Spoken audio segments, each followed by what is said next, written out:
Respectfully प्रणाम to all of you. अपनों से अपनी बात की श्रृंखला में मेरी सबसे घनिष्ठतम मित्र यजू के हैं, जिसके साथ समय बिताने में आनंद ही आनंद आता हो। कोई तनाव, कोई किसी भी तरह का अवसाद न हो। वो सबसे प्यारी पुस्तकों में एक पुस्तक हारिए न हिम्मत। 3400 से अधिक किताबों के लेखन करता, जिनके किताबों का अनुभव मैं अपने साथ साझा कर रहा हूँ, अपनों के साथ साझा कर रहा हूँ, ये कहना ज़्यादा उचित होगा। जहाँ पर परम पूज्य गुरुदेव युग दृष्टा, युग ऋषि श्री राम शर्मा आचार्य जी द्वारा रचित 3400 से अधिक किताबें, या अगर सद्बुद्धि सही दिशा पर रही तो, या जितना अधिक स्वाध्याय करने का मैं समय निकाल पाऊँगा, उतनी अधिक किताबों को आप लोगों तक अपने अनुभव साझा करने का प्रयास करूँगा। या यूँ कहूँ कि इस टेक्नोलॉजी के ज़माना में या फिर इस टेक युग में मैं अधिक से अधिक किताबों का बुक रिव्यू आपके सामने प्रस्तुत करने का प्रयास करूँगा। जितनी छोटी पुस्तक आपको लग रही है, इसकी प्रतिलिपि या यूँ कहें इसकी एक कॉपी इंग्लिश में भी अवेलेबल होती है। उसका नाम होता है लूज नॉट योर हर्ट। इसी की इंग्लिश वर्जन है, वो बहुत प्यारी। हारिए न हिम्मत नाम सुन के आपको लगेगा कि इसके अंदर बहुत ही मोटिवेशनल बातें होंगी, ये करना है, वो करना है, फोड़ देना है, चीर देना है, फाड़ देना है। ऐसा कुछ नहीं है।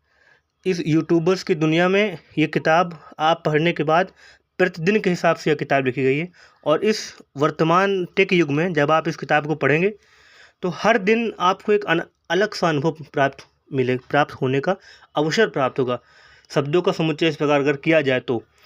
और ये एक व्यक्तिगत अनुभव ये है कि आप जब दिनांक 31, कुछ महीने 31 के होंगे, कुछ 30 के होंगे, और आप जब दोबारा इस माह के अनुसार इस दिन के हिसाब से इस किताब को पढ़ना प्रारंभ करेंगे, तो जहाँ तक मेरा अभी तक का अनुभव है कि हर वह लाइन जो आप एक बार पढ़ चुके होंगे, दोबारा पढ़ने पर आपको एक नई दिशा प्रदान करता हुआ चला जाएगा।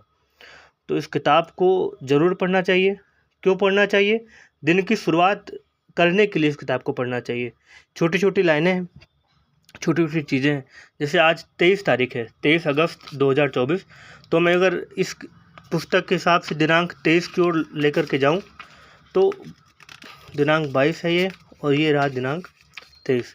तो इसमें क्या करें, मतलब आप यदि आपके अंदर क्वेश्चन चल रहा है कि परिस्थितियां हमारे अनुकूल नहीं हैं, कोई हमारी सहायता नहीं करता, कोई मौका नहीं मिलता, कि आदि शिकायतें निरर्थक हैं, अपने दोषों को दूसरे पर थोपने के लिए इस प्रकार की बातें अपने दिल की जमाई के लिए कही जाती हैं। मतलब इसको पढ़ने के बाद मन में उहापोत मचेगी और मस्तिष्क के तंतुओं में झंकार उत्पन्न अवश्य होगी। ये किताब आपके कॉन्शियस से अनकॉन्शियस माइंड तक एक नई ऊर्जा को प्रवाह करने के लिए और जीवन को एक नई दिशा प्रदान करने के लिए अत्यंत महत्वपूर्ण साबित हो सकती है। तो इस किताब को पढ़ें। शुल्क मात्र 6 रुपये है। प्राप्त कहाँ से करें? अपने निकटतम गायत्री शक्तिपीठ पर जा करके, या AWGP स्टोर पर जा करके वहाँ से आप इसको प्राप्त कर सकते हैं। या कहीं भी पुस्तक मेला लगा हो, वहाँ पे गायत्री परिवार का आपको स्टाल लगे दिखाई पड़े, तो वहाँ पर अवश्य जाइए और इस किताब को प्राप्त करिए और ऐसा पॉकेट बुक के तौर पर अपने पास रखिए।